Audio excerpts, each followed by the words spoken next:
So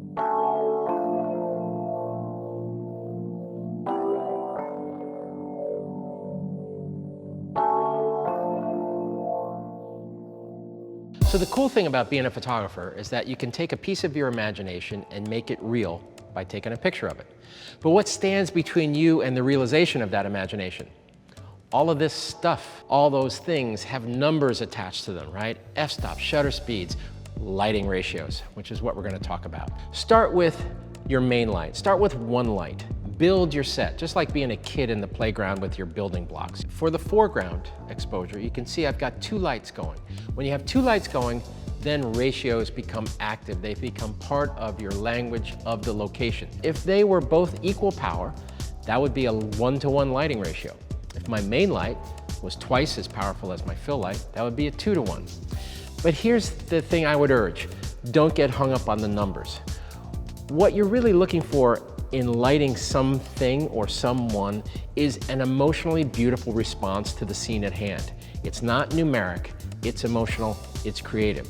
So when I have one light, okay, in a TTL fashion, I'm governing the power of that light via my flash exposure control on the camera.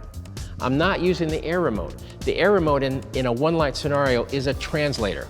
It's taking the Nikon TTL commands, translating them to the Profoto TTL commands, enabling them to speak to each other. When I start to go into multiple lights, how I judge the power of those lights or how I set that up is via the air remote. In this system, the groups A, B, and C are TTL. The groups D, E, and F are manual. So I have my background lights now set up on group 1D. They are fixed. They are manual. They're not going to change. My foreground lights are an A and B, and they are ratioed against each other, firing TTL. Once I set those ratios, the ratios remain fixed. This will govern the specific exposure of each light.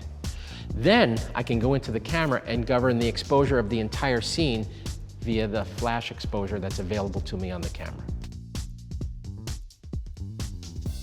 I find where I am in TTL. My first instinct, use TTL flash, get there, you see the parameters, you see what the light is doing.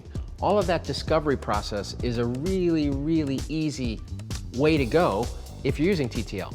But then say, for instance, you want to lock down and you want to keep your subject for 100 or 200 frames in the same position, in the same environment. Well, TTL can vary. It's the nature of the beast, right? So what you can do is if you get that nice exposure you like in the TTL discovery process, all you gotta do is flip your air remote over to manual and it engages a thing called flash lock. So at that point, the flash value is set. Your TTL exposure looks good, flip it to manual, it stays the same. The power level is the same and you just run.